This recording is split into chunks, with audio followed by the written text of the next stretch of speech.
அஸ்ஸலாமு அலைக்கும். Welcome to taste of Chennai. இன்றைக்கி வந்து வெட்டிங்ஸில் சர்வ் பண்ணுற ரொம்ப பாப்புலரான ஸ்வீட் பாதுஷா எப்படி செய்கிறது தான் பார்க்க போகிறோம்.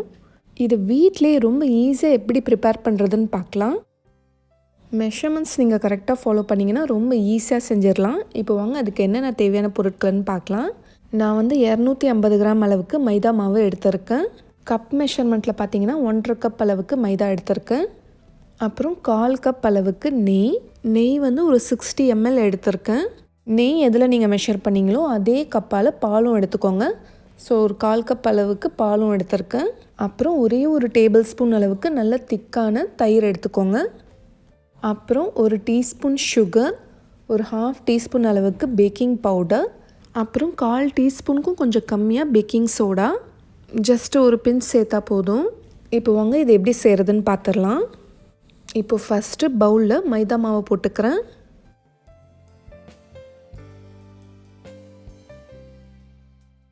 இப்போ ட்ரை இன்க்ரீடியன்ட்ஸ்லாம் சேர்த்துடலாம். ஃபஸ்ட்டு பேக்கிங் பவுடர், ஒரு பிஞ்ச் பேக்கிங் சோடா.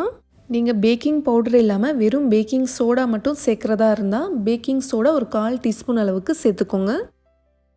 ஒரு டீஸ்பூன் சுகர் சேர்க்குறதால நல்லா கோல்டன் கலரில் வரும். இப்போ ட்ரை இன்க்ரீடியன்ட்ஸ்லாம் மிக்ஸ் பண்ணிக்கலாம்.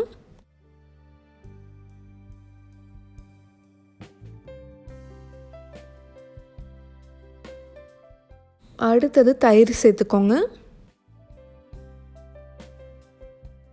நெய்யும் சேர்த்துக்கலாம்.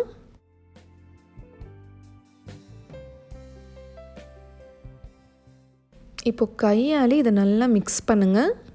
மாவு ஃபுல்லாக அந்த நெய் நல்லா மிக்ஸ் ஆகணும். நீங்கள் பிடிச்சி பார்த்தீங்கன்னா இந்த மாதிரி வரணும்.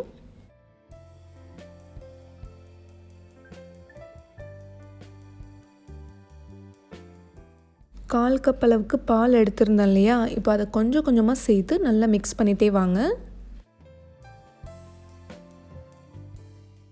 பால் வந்து ரொம்ப கம்மியாக தான் தேவைப்படும், ரொம்ப அதிகமாக தேவைப்படாது.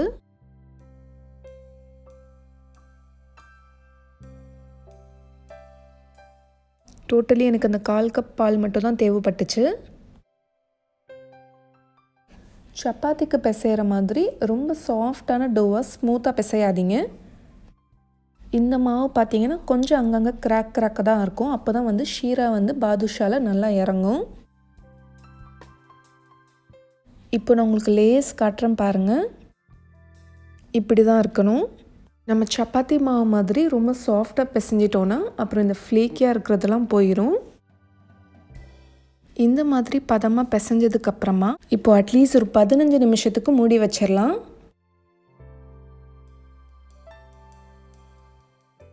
இப்போ சுகர் சிரப் செய்கிறதுக்காக 1 கப் சுகர் எடுத்துக்கோங்க. சுகர் முழுகிற வரைக்கும் தண்ணி ஊற்றிட்டு இப்போ கேஸ் ஆன் பண்ணிடலாம். இதில் ஒரு ஸ்ட்ரிங் கன்சிஸ்டன்சியில் வர வரைக்கும் நம்ம வெயிட் பண்ணணும்.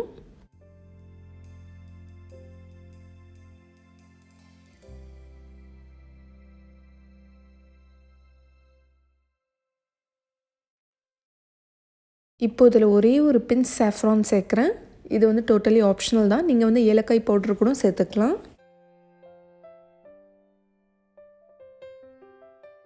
சர்க்கரை நல்லா கரைஞ்சதுக்கப்புறமா செக் பண்ணி பாருங்கள். சர்க்கரை பாகில் ஒரு கம்பி பதம் மட்டும் வரணும். ஒரு கம்பி பதத்தை தாண்டக்கூடாது. சுகர் சிரப் கட்டியாகாமல் இருக்கிறதுக்காக ஃபியூ ட்ராப்ஸ் லெமன் ஜூஸ் சேர்க்குறேன். அப்புறம் ஒரு 1/4 டீஸ்பூன் அளவுக்கு ரோஸ் எசன்ஸ் சேர்க்குறேன். ரோஸ் எசன்ஸ் சேர்க்குறதால நல்ல வாசனையாக இருக்கும். உங்ககிட்ட ரோஸ் வாட்டர் தான் இருக்குன்னா அது கூட சேர்த்துக்கலாம். அவ்வளோதான். இப்போ நம்ம சுகர் சிரப் ரெடி ஆயிடுச்சு.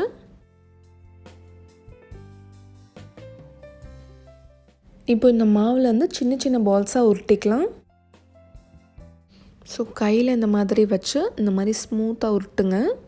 இது சப்பாத்தி மாவு மாதிரி ரொம்ப ஸ்மூத்தாலாம் இருக்காது, கொஞ்சம் ரஃப் எட்ஜஸாக தான் இருக்கும். இப்படி இருந்தால் தான் ஷீரா வந்து பாதுஷாவில் நல்லா இறங்கும். இப்போது லைட்டாக கையால் இந்த மாதிரி ப்ரெஸ் பண்ணுங்கள். ஏன்னா ரொம்ப மொத்தமாக இருந்துச்சுன்னா வேகாது. இப்போது ஒரு விரலால் லைட்டாக ப்ரெஸ் பண்ணி விடுங்க. ஃபுல்லாகவே ஹோல் போட்டுறக்கூடாது, இந்த அளவுக்கு ப்ரெஸ் பண்ணால் போதும். இதே மாதிரி எல்லா பால்ஸும் ரெடி பண்ணிக்கலாம். இது ரொம்ப ஈஸியான ரெசிபி தான், வீட்டில் எல்லாருமே ட்ரை பண்ணலாம். ஃபஸ்ட் டைம் ட்ரை பண்ணும்போது கம்மியான மெஷர்மெண்ட்டில் இதே மெஷர்மெண்ட்லேயே ட்ரை பண்ணி பாருங்கள்.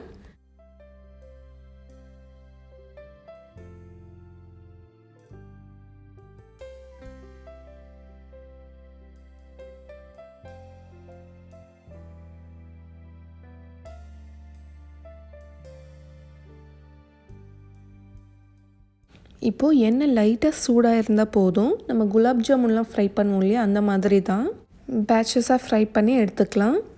எண்ணெய் ரொம்ப சூடாக இருந்துச்சுன்னா என்ன ஆகும்னா வெளியில் மட்டும் கலர் வந்துடும், உள்ளே அப்புறம் வேகாது, மாவாக இருக்கும். ஸோ லோ ஃப்ளேமில் வச்சு தான் ஃப்ரை பண்ணணும்.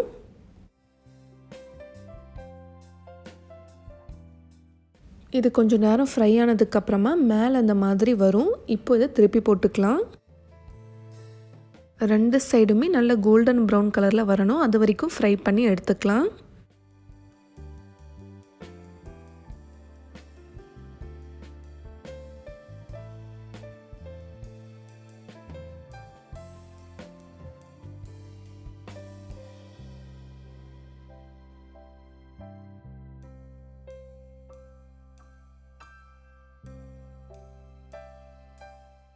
இதோட சைஸ் பாருங்கள், அப்படியே டபுள் ஆயிருச்சு. இந்த அளவுக்கு நல்லா கோல்டன் ப்ரௌன் ஆனதுக்கப்புறமா இப்போ இதை எடுத்துடலாம்.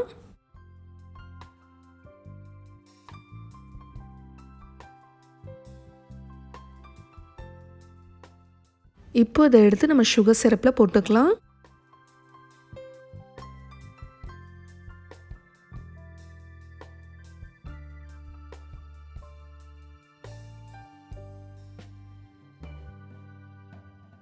ரெண்டு சைடுமே மேலே சுகர் சிரப்பால் நல்லா கோட் பண்ணி விடுங்க.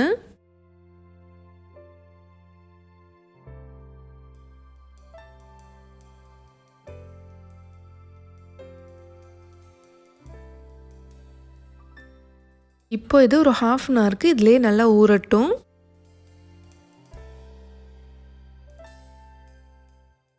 ஒரு 10 மினிட்ஸ்க்கு அப்புறம் நம்ம இந்த சைட் திருப்பி விட்டுக்கலாம்.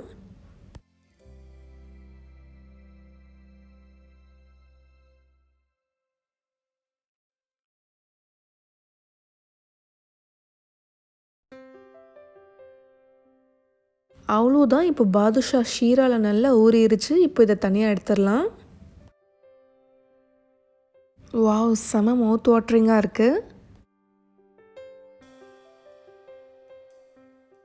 இப்போ ரொம்ப ரொம்ப டேஸ்டியான ஃப்ளீக்கியான பாதுஷா ரெடி ஆயிருச்சு.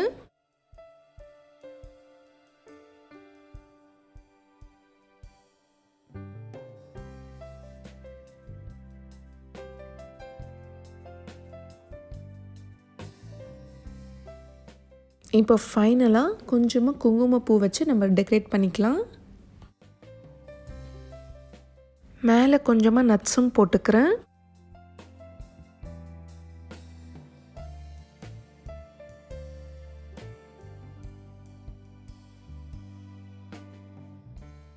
இப்போ இதுக்குள்ளே டெக்ஸ்சர் எப்படி இருக்குன்னு பார்க்கலாம்.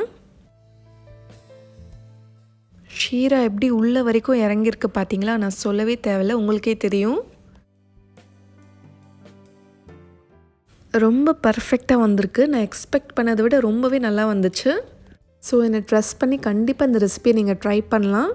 இதே மாதிரி நீங்களும் உங்கள் வீட்டில் செஞ்சு பார்த்துட்டு எப்படி வந்துச்சுன்னு சொல்லி எனக்கு ஃபீட்பேக் சொல்லுங்கள். நான் இன்றைக்கி செஞ்ச மெஷர்மெண்ட்டில் ஒரு 10 பாதுஷா கிட்ட கிடச்சிது. இந்த வீடியோ உங்கள் எல்லாருக்குமே ரொம்ப பிடிச்சிருக்குன்னு நம்புறேன். மற்றவங்களும் பார்க்கணுன்னு நினச்சிங்கன்னா உங்களோட ஃப்ரெண்ட்ஸ் அண்ட் ஃபேமிலிக்கும் ஷேர் பண்ணிக்கோங்க. இந்த மாதிரி நல்ல ரெசிபிஸ் நீங்கள் மிஸ் பண்ணாமல் பார்த்துட்டே இருக்கணும்னு நம்ம சேனல் டேஸ்ட் ஆஃப் சென்னையை மறக்காமல் சப்ஸ்கிரைப் பண்ணுங்கள். நாளைக்கும் இதே மாதிரி வேறொரு இன்ட்ரெஸ்டிங்கான வீடியோவில் சந்திக்கிறேன். தேங்க்யூ ஸோ மச் ஃபார் வாட்சிங்.